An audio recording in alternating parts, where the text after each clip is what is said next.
Europe 1 matin, Bruce Toussaint. Ses yeux revolver ont décrypté Internet, les télés, les radios. Rien que pour vous, à la recherche des petites phrases des politiques, c'est Laurent Guimier pour Tout est dit. Bonjour Laurent. Bonjour Bruce. Le débat Hollande-Juppé, bien sûr, d'hier soir alimente beaucoup les commentaires ce matin. Oui, parce que de la journée marathon de François Hollande, beaucoup retiennent cette dernière ligne droite sur France 2. Ce qui a pas mal marqué les téléspectateurs, c'est que François Hollande a refusé pendant toute l'émission de citer Nicolas Sarkozy. Il parlait du président sortant, du futur candidat de l'UMP. Et puis, au moment du débat, 22h02, Alain Juppé tente un coup. Sarko n'y est pour rien. Dans votre... Monsieur Sarkozy, vous voulez dire? Pardon? Monsieur Sarkozy, vous voulez dire? Ah, vous l'avez dit. Je suis heureux. Non, parce que quand vous aviez Disons fait... Monsieur Sarkozy, très bien. Non, c'était un petit piège. Tout le monde avait remarqué que vous ne le citiez jamais. C'est fait. Eh oui, vous avez entendu, Juppé a tendu un piège à Hollande qui d'ailleurs, après, a cité nommément Sarkozy à 3 reprises. Ce qui a d'ailleurs été bien perçu par les internautes sur Twitter, je le précise, dont pas mal ont trouvé le candidat PS plus pugnace à partir de ce moment-là. Ouais. Mais il y en a un, il y a quelques minutes, qui s'est avoué surpris par la prestation de son pote Alain Juppé. C'est Daniel Cohn-Bendit, figurez-vous. 7h46, LCI, Dany déçu. Moi, j'aime bien Juppé, je trouve qu'il a fait une introspection et tout ça, mais hier, tout avait disparu. Il était redevenu l'homme froid. Et puis, surtout, Juppé n'a pas dit la vérité. On peut même dire qu'il a un peu menti. Parce qu'il a dit que dans l'accord intergouvernemental qui va être signé, il y a toute une partie pour la croissance. Ce n'est pas vrai. Et donc, il ne connaît pas ces dossiers.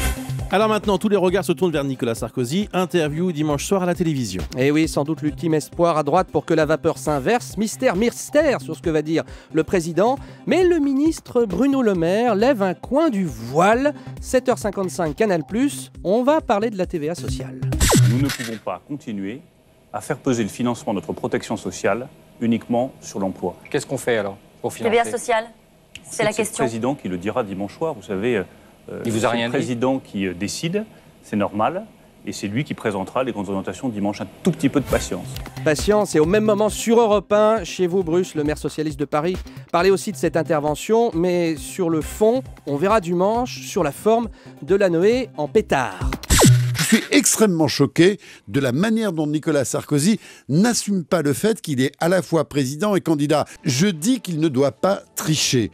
Or, lorsqu'il fait cette intervention dimanche dans 6 chaînes de télévision, il fait semblant de le faire en tant que président et il ne pense qu'à une chose, à la campagne électorale. La triche, c'est mal, et on verra lundi si cette émission dope la cote du président. Enfin, dope, attention, Guillaume Pelletier, qui est secrétaire national de l'UMP chargé des sondages, dit qu'il ne faut pas forcément parler de dopage. Vous allez voir pourquoi, parce que Sarko est peut-être carbonisé, non, il remonte pas la pente, et pourtant il y croit encore.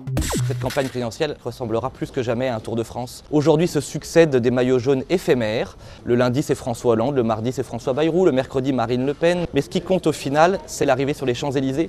Tout est encore possible. Les vainqueurs des sondages ne sont jamais les vainqueurs des suffrages. Et non, c'est pas Jean-Paul Olivier de France 2, mais bien Monsieur Pelletier de l'UMP au micro de Ludovic Faux sur la route du Tour. Merci beaucoup Laurent Guimier.